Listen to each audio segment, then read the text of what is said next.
待ちに待った国際ウイグル会議が我が国日本で開催されます。私、日本ウイグル国会議員連盟事務局長の衆議院議員の三林宏美と申します。今日の司会を進行させていただきますので、どうぞよろしくお願いいたします。昨日は歓迎レセプション、多くの皆様にご参加をいただきましてありがとうございました。今日から2日間、議論が行われるわけでありますが、準備はもう滞りなくしているつもりでありますけれども、何かと勇気届きの点があるかと思います。ぜひ、お申し付けいただければと思います。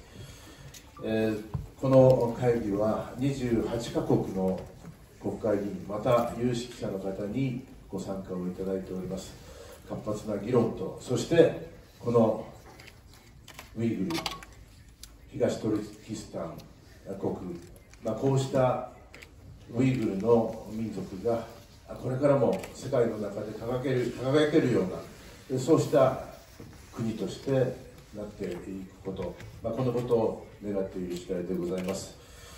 それでは開会に先立ちまして国歌斉唱を行いたいと思います。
ありがとうございました。ご着席をお願いいたします。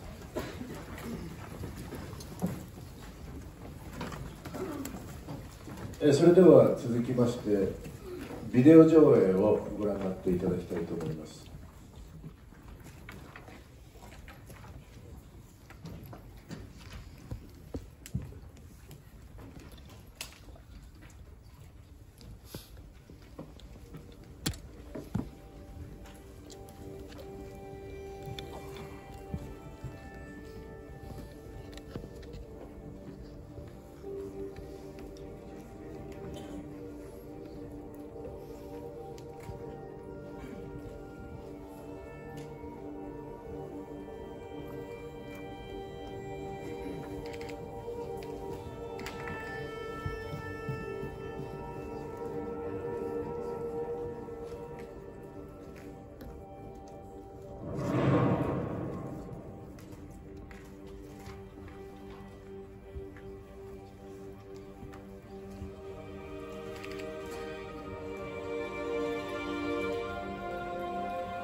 Since 2017, Uyghurs and other Turkic people have suffered from unspeakable human rights atrocities at the hands of the Chinese government. This includes the arbitrary detention of up to 3 million Uyghurs in mass internment camps, systematic rape, modern slavery, forced sterilization and abortion, family separation, and other severe human rights abuses. Their crime? A distinct ethnicity, culture, and religion. The World Uyghur Congress is an international organization that represents the collective interests of the Uyghur people worldwide. For almost 20 years, we have worked around the clock to promote Uyghur human rights at national governments and international institutions. Our experienced staff engages with policymakers and civil society partners worldwide to advocate for and shape relevant laws and policies to address the Uyghur human rights crisis. Moreover, as a representative Uyghur organization, an important part of our work is the capacity building of Uyghur diaspora communities to train the next generation of Uyghur human rights defenders. The stakes of our work are very high.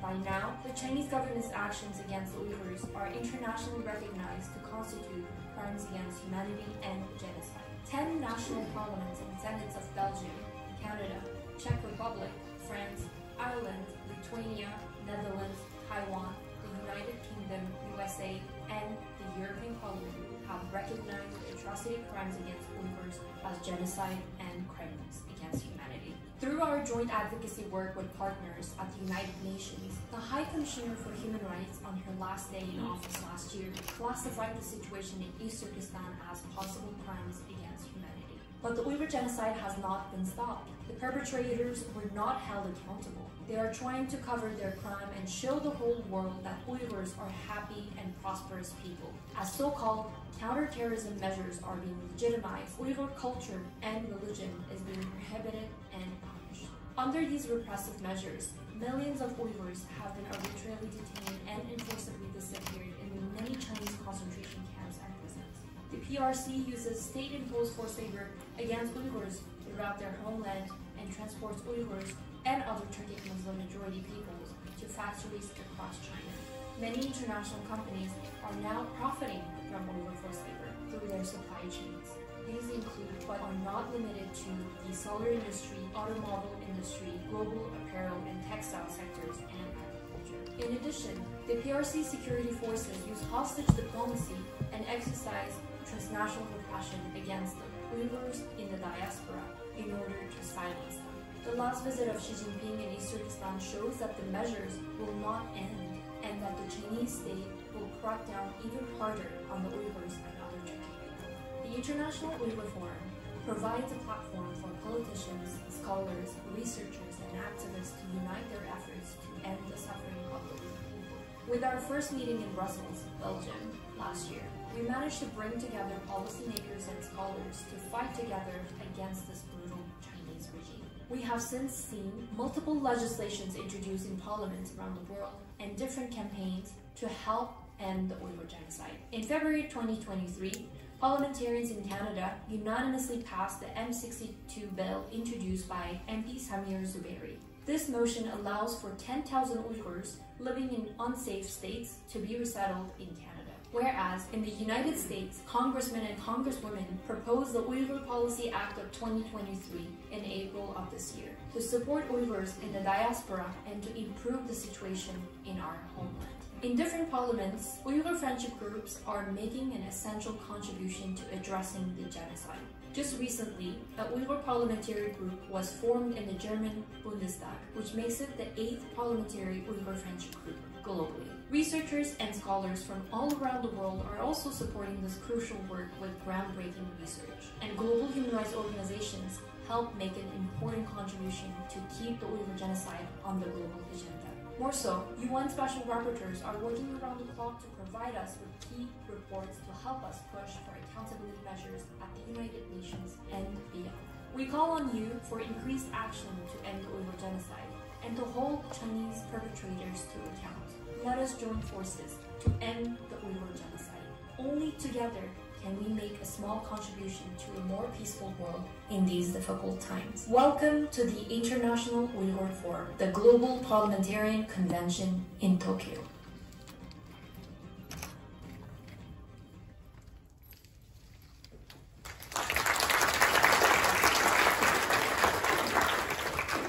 それでは開会のご挨拶をお願いしたいと思います。まず、日本ウイグル国会議員連盟会長、中国による人権侵害を究明し行動する議員連盟会長であります古谷啓二先生よりよろしくお願いいたします。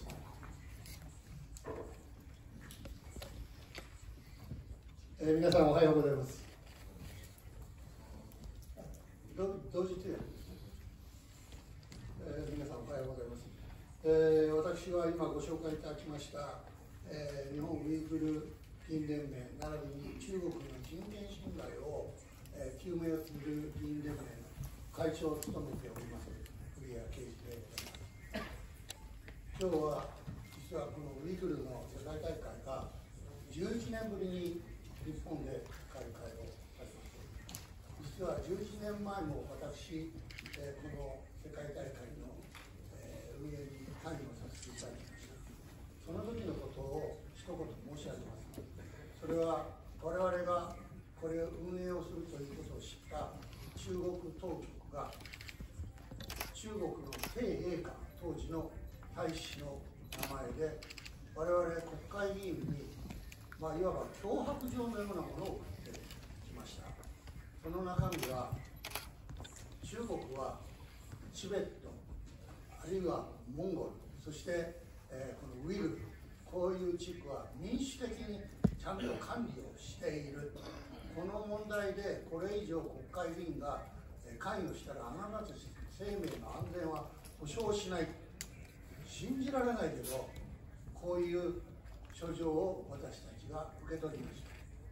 当時は自由民主党が政権に復帰する直前でございましたが我々は50名の国会議員を、すぐに集めて連名で大使に、反論状を出しました。その内容はウイグルの実態を中国側からの見解で書いたものと思われますが正直言ってこれは間違っている事実ではないということでざるを得ない。ましてや主権国家の国会議員に対する書状としては極めて適正に欠ける失礼なものである。我々は独立国家の国会議員として堂々とこの会を開会をいたしますということを宣言しておくり、そしてなおかつメディアにも全て公表しました。その後どうなったか、特に経過大使からの反論はありませんでした。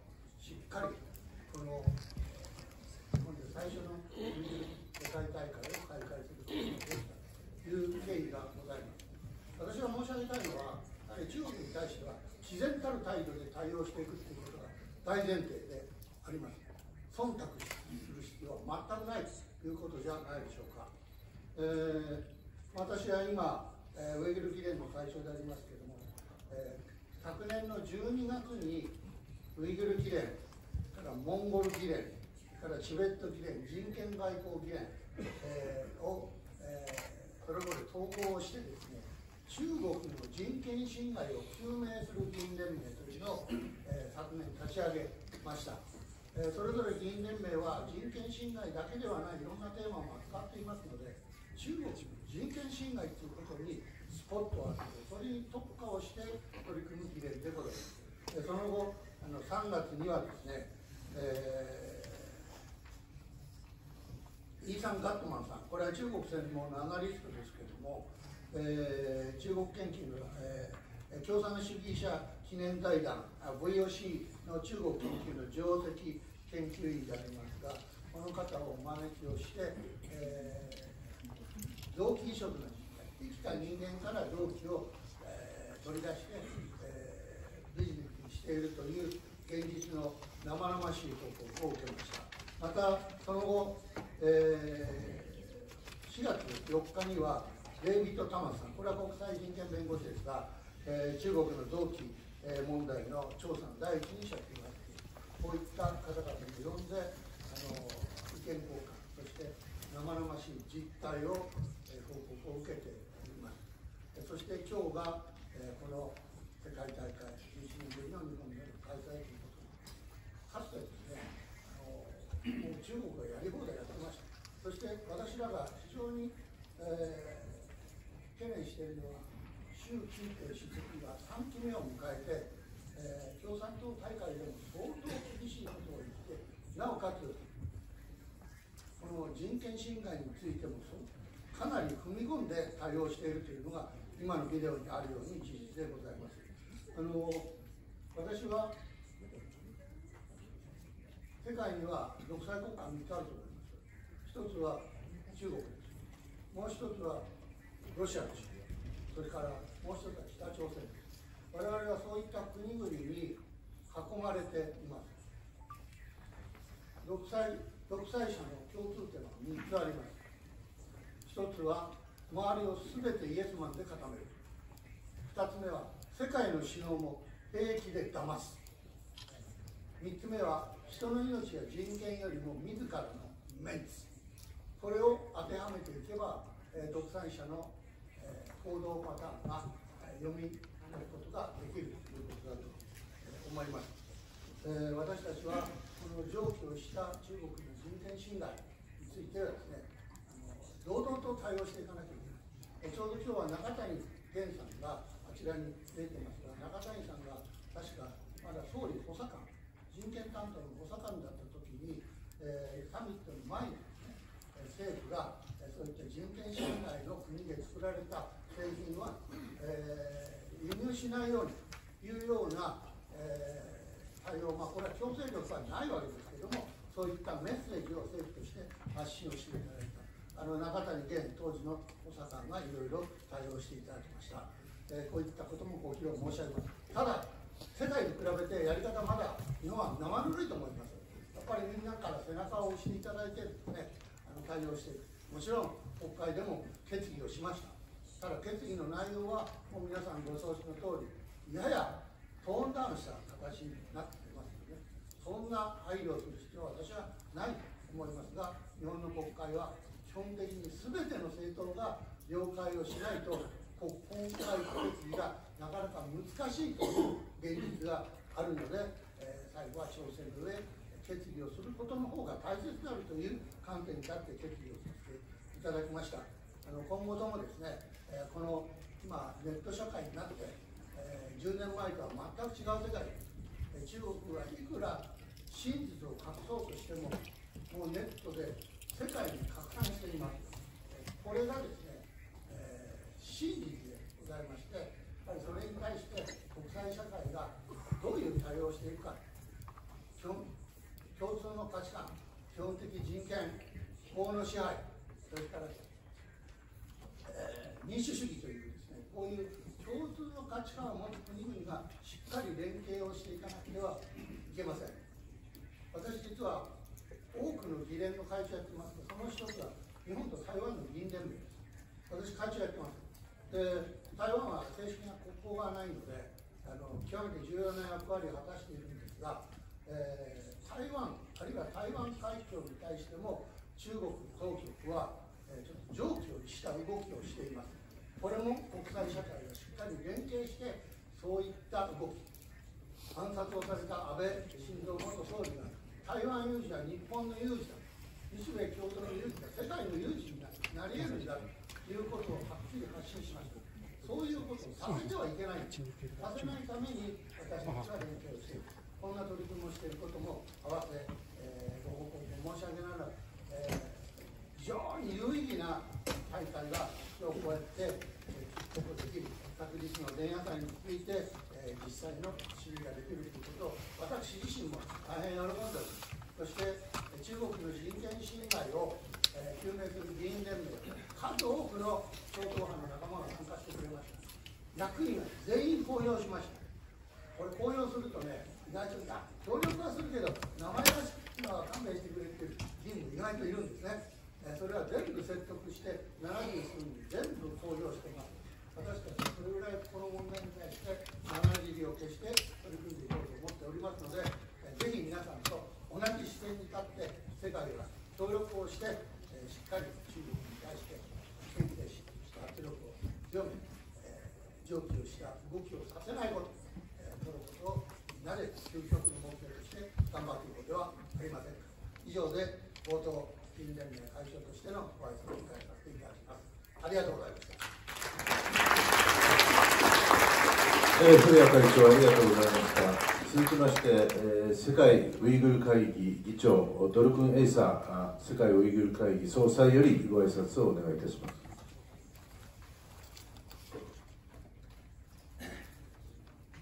Good morning, ladies and gentlemen, dear friends, honorable parliamentary members, ambassadors, foreign diplomats, government officials, UN special reporters, dear civil society representatives, experts, scholars, human rights activists, journalists, and my dear countrymen.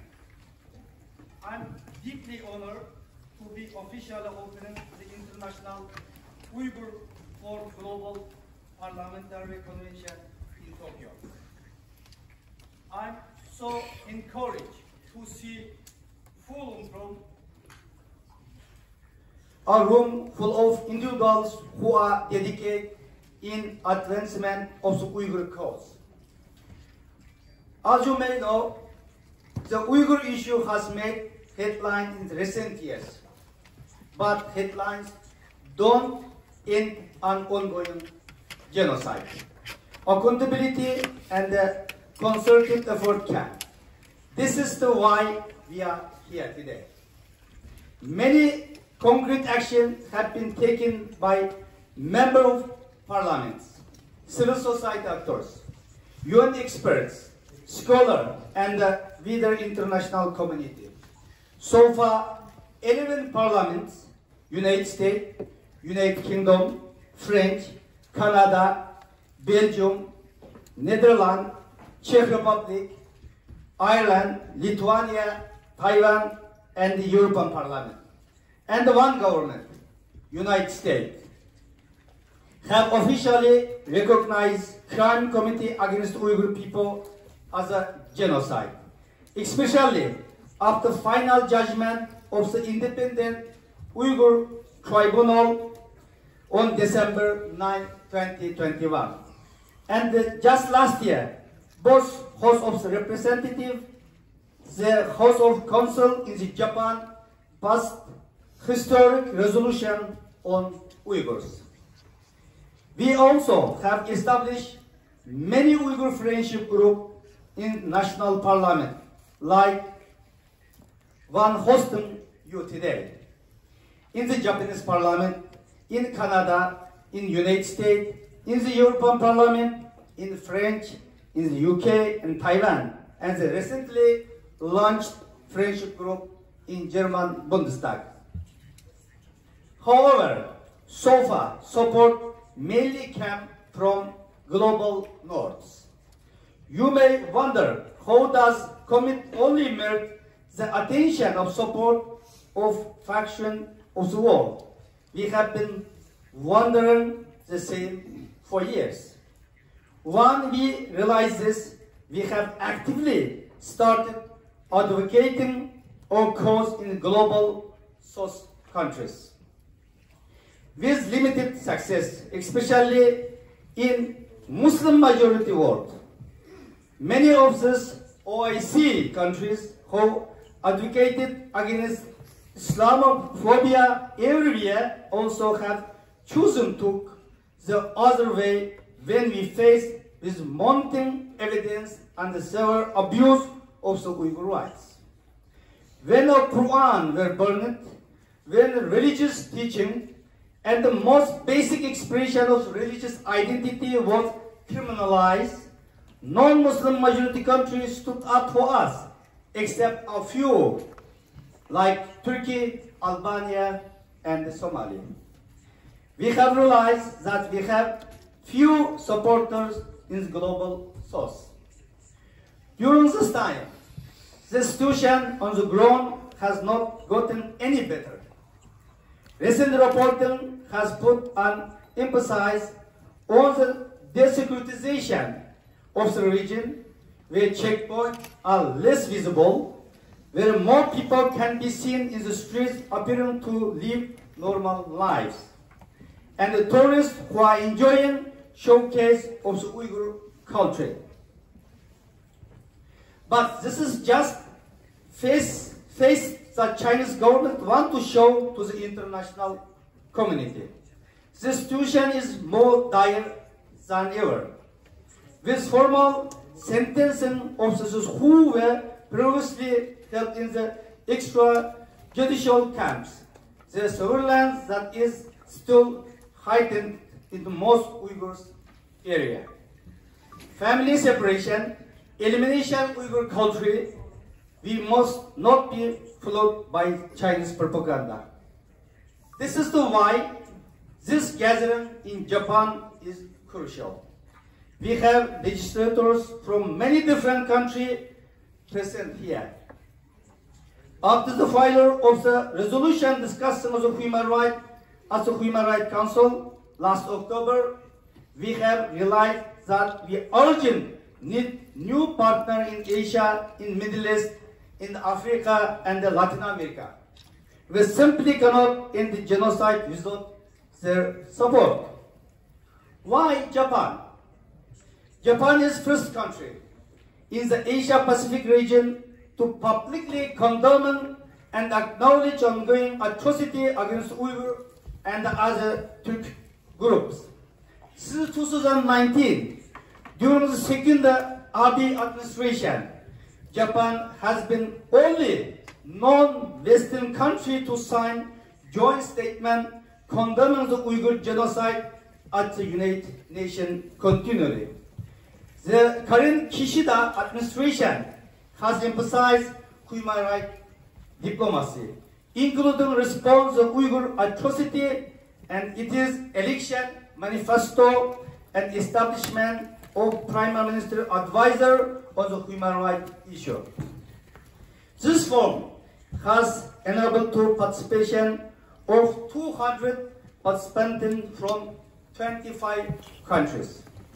In the next 2 days, there will be various discussions with more than 80 speakers from surveillance technology, forced labor to transnational repression. We don't simply want a simple conversation about these issues, but tangible action-oriented items that will be serve all of us in campaigning for accountability and change. This is the immense value is everyone's participation. This is the forum to exchange view, brainstorm, but mostly importantly to establish long-term partnerships that can result in concrete action. May our discussion be productive. I welcome you all to International Uyghur Forum in Japan again. Thank you.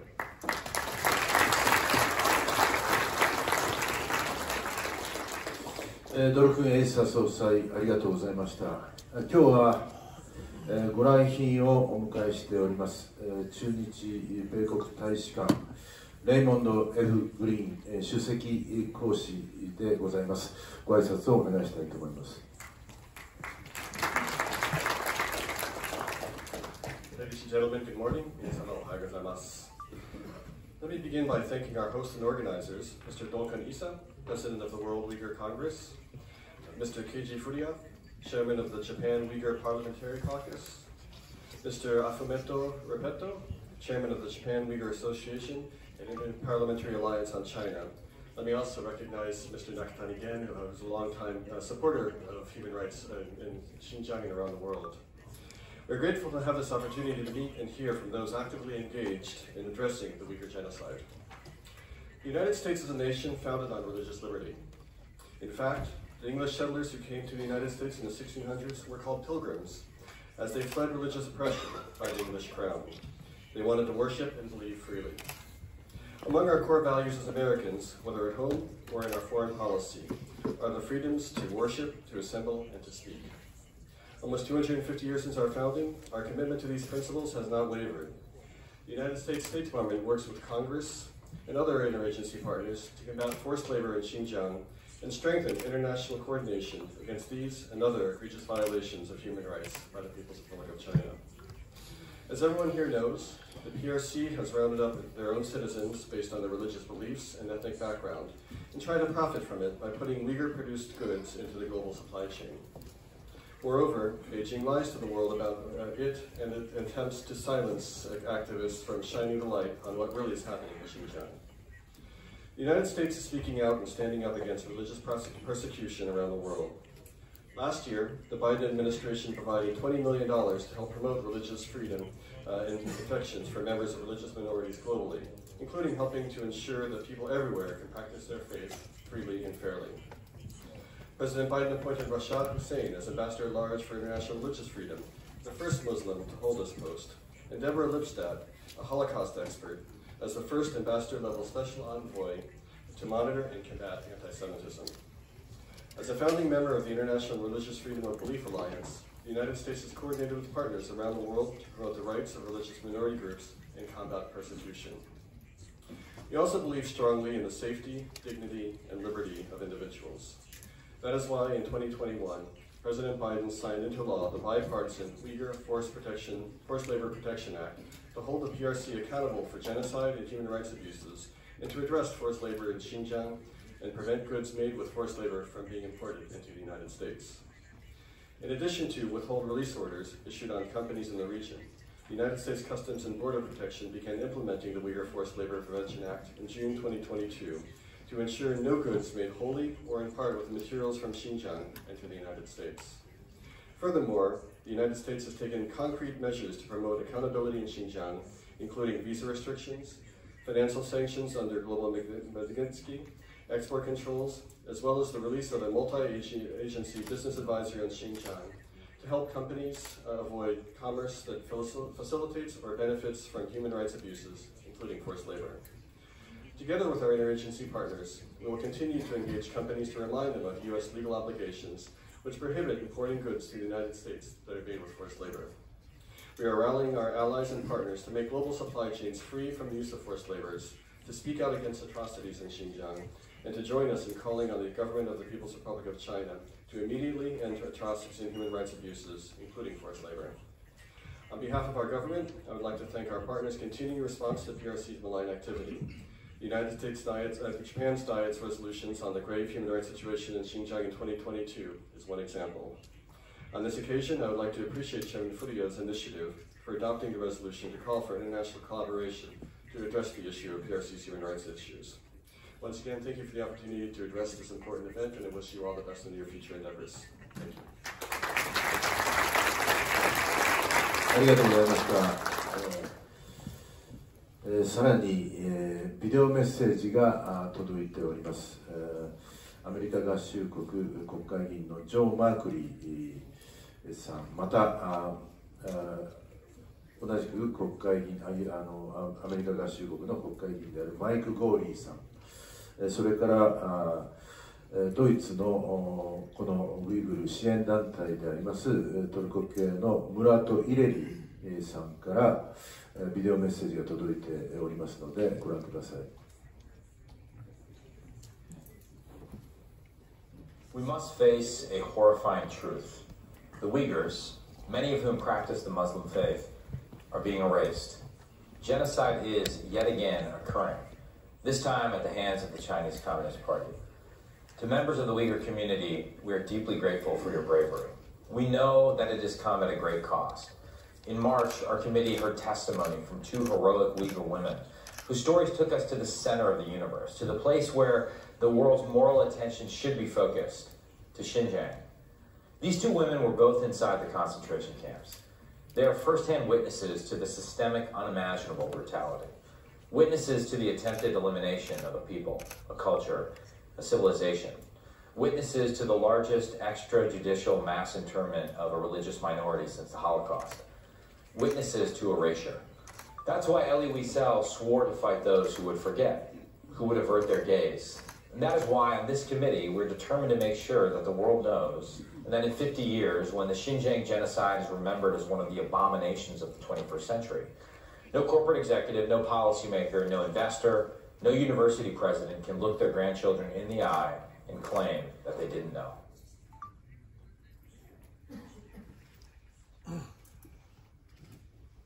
Senator Jeff Merkley here. As a co-chair of the U.S. Congressional Executive Commission on China, it's an honor to speak with all of you at this important convention.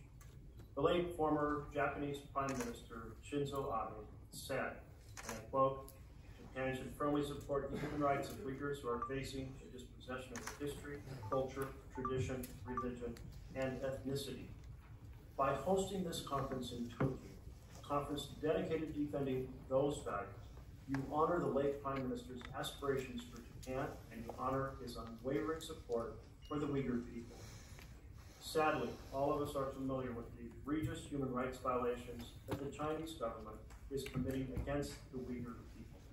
Discrimination, imprisonment, mass detention, internment, torture, forced labor, and transnational repression.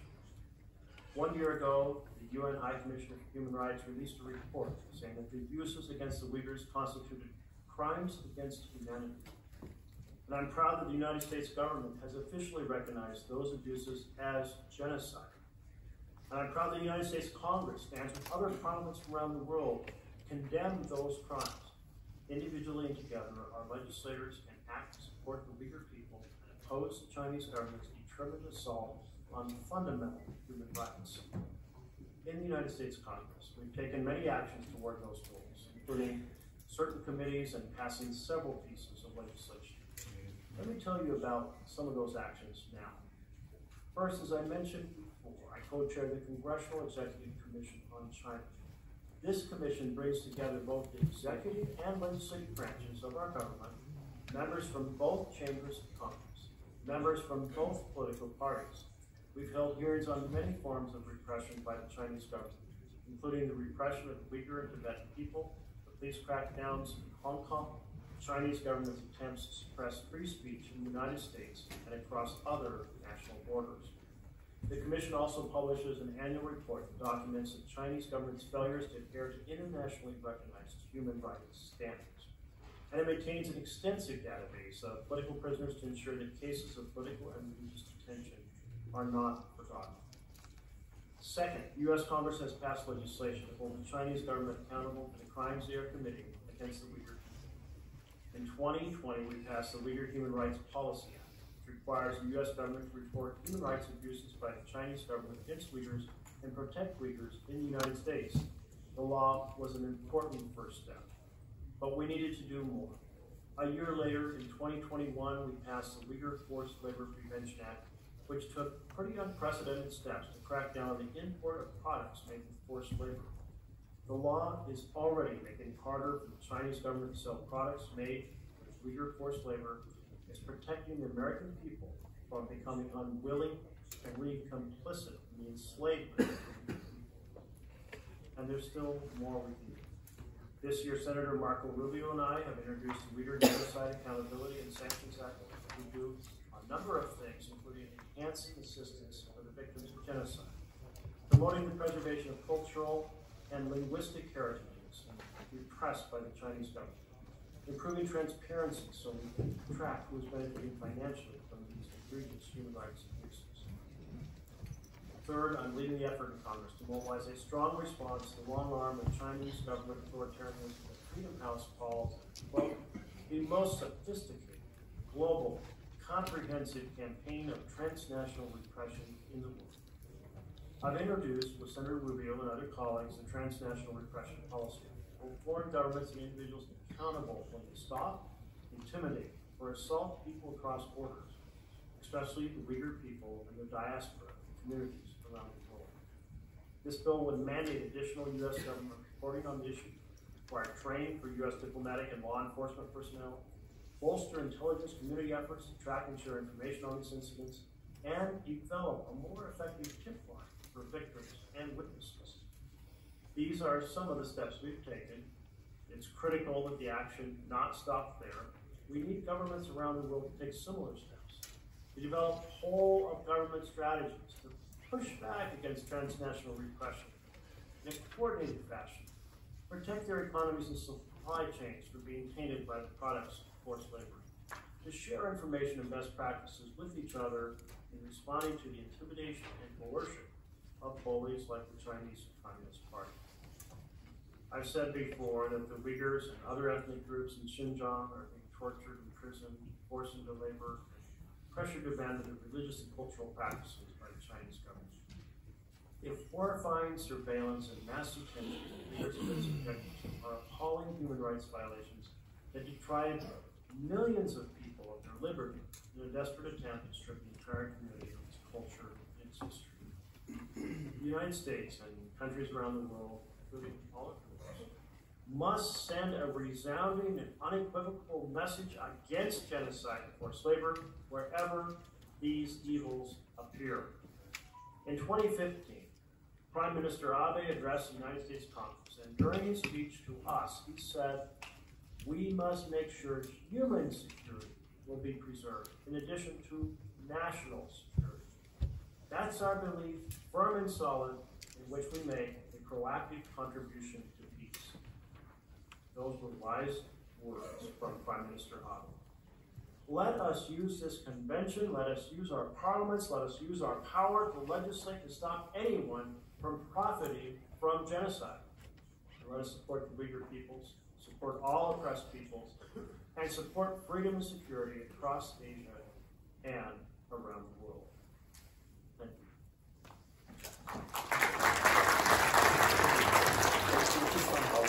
70 yılı aşkın süredir Çin işgali altında asimilasyon, katliam, soykırım ve diğer insan hakları ihlallerine maruz kalmış, 3 milyonu aşkın insan gerekçesiz bir şekilde toplama kamplarına kapatılmıştır. Birçok insan hakları raporu, toplama kampları tanıkları ve Çin-Çan polis dosyaları gibi sızdırılmış belgeler, Çin'in işgal altındaki Doğu Türkistan'da soykırım işlediğini inkar edemez ayrıntılarla dünyaya göstermektedir. Çin bu acımasız uygulamalarıyla adeta dünyaya meydan okumakta, hukuk, yasa tanımadığını göstermektedir. Bu zamana kadar uygulanan politikaların hiçbir etki yapmadığı da ortadadır.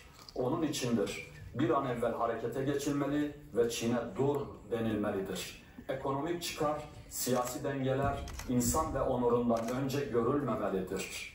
İGMG ve Hasene olarak her daim Uygurlu kardeşlerimizin yanında olduk, insani ve lojistik imkanlarımızı sunduk. 2019 yılı Şubat ayının başta Avrupa başkentleri olmak üzere Avustralya'dan ABD'ye uzanan coğrafyalarda Çin büyükelçilikleri ve konsoloslukları önünde protesto gösterileri organize ettik. Basın bildirileri yayınladık. Dünya Uygur Kurultayı ile birlikte uluslararası kamuoyunun dikkatlerini Çin'in yaptığı mezalime çektik. Yine partnerlerimizle birlikte Uygur soykırımına küresel yanıt sloganıyla 9-10 Kasım 2022 tarihlerinde Belçika'nın başkenti Brüksel'de Avrupa Parlamentosu'nun ev sahipliğinde Uluslararası Uygur Forumu'nu düzenledik. Yayınladığımız Brüksel bildirisiyle soykırıma dikkat çektik. ve uluslararası toplumu harekete geçmeye ve soykırımı durdurmaya davet ettik. Doğu Türkistan'ın haklı davasını her zaman maddi ve manevi olarak her platformda destekledik. Desteklemeye de devam edeceğiz. Tarih, ülkeleri büyüklüklerine, ekonomik ve askeri güçlerine göre değil, azınlıklara ve savunmasız insanlara nasıl davrandıklarına, adil olup olmadıklarına göre hatırlayacaktır. Bugün burada bir araya gelen erdemli ve seçkin davetliler, tarihe bir not düşerek dünyaya Uygurların yalnız olmadığını, Çin'den büyük bir dünyanın var olduğunu göstermektedir. Barışı, insanca bir yaşamı, huzuru herkes hak ediyor. Barış ve huzur dolu bir dünya temennisiyle. Başta misafirperverliklerinden dolayı Japonya'ya ve değerli katılımcılara selam eder, saygılar sunarım.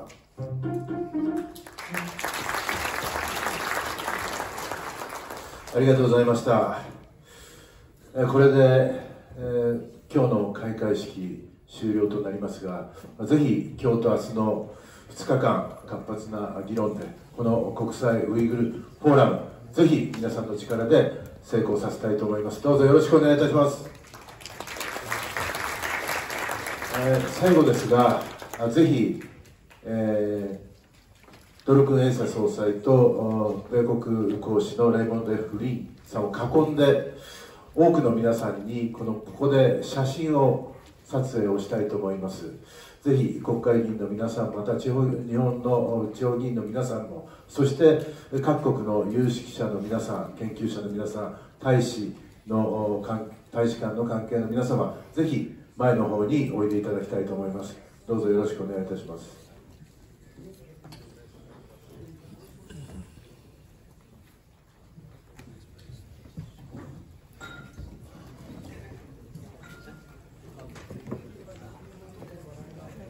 どうぞ皆さん前の方においでください。大勢の方入ると思いますので、ちょっと詰めて、撮影することになりますが、よろしくお願いいたします。